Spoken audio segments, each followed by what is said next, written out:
He came in when they were in 12th. They're now in 14th at the end of, pretty much the end of this round of fixtures.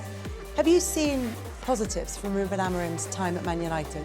Not at the moment. You mentioned there nobody likes to lose games, of course not, but sometimes it's the way you lose. It's the way they give up some of the goals in the second half. Obviously some mistakes from players, losing possession. Obviously you knew Newcastle were going to put you under pressure, obviously.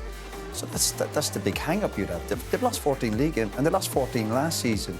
So that's why you have to point the finger at this group of players. Now, the only defence I have, obviously, for a lot of the players, a lot of them are still new to the Premier League. And the manager's new to the Premier League. I think the manager, if you spoke to him, I think he's scratching his head. He's frustrated in that interview, of course. He wants to focus on the next game, but you also have to reflect on the game today. That's where we're at. I bet you he can't believe how bad the United team is. But he's obviously can't. Roy Keane has once again let loose on Manchester United following their humiliating 4-1 defeat to Newcastle United, and this time, his criticism cut deeper than ever. The former United captain, never one to sugarcoat his thoughts, ripped into the team's mentality, effort, and leadership, calling the performance shameful and a reflection of everything wrong at the club right now. Keane, who watched in disbelief as Newcastle dismantled a fragile Manchester United side at St James Park, questioned whether some of the players even understood what it meant to represent the badge. "There are players out there stealing a living," he said on Sky Sports. "No urgency, no accountability. I didn't see one leader out there tonight. And that's Manchester United we're talking about. This used to be a club full of warriors."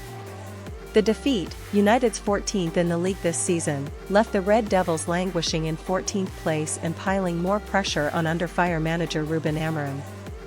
Keane acknowledged that while the players were the ones on the pitch, the blame couldn't be shifted entirely away from the dugout. "There's no identity, no plan. One week it's a back three, the next week it's a back four. You can't build anything on chaos. And that's exactly what this team is, chaotic."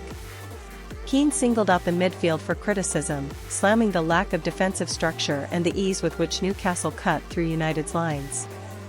He also questioned the motivation and focus of some of the senior players, suggesting a few had mentally checked out long ago. "They're walking around like they've already given up. I don't care how much money you're on, you give everything every single time you step on that pitch. That used to be the standard here. Now it's just excuses." While the team briefly rallied through a goal from Alejandro Garnacho, any hopes of a comeback were quickly dashed. For Keane, that lack of resilience was perhaps the most troubling part of the performance. You concede one or two, fine. But to just roll over like that? Unacceptable. You've got kids watching this club, growing up thinking that's normal. It's not. As the pressure builds on Amorim and the board, Keane's comments serve as a brutal reminder of the standards that once defined Manchester United, and how far they've fallen. Whether his words spark action or fall on deaf ears remains to be seen, but one thing is certain, Roy Keane is done watching the club he loves spiral into mediocrity without speaking out.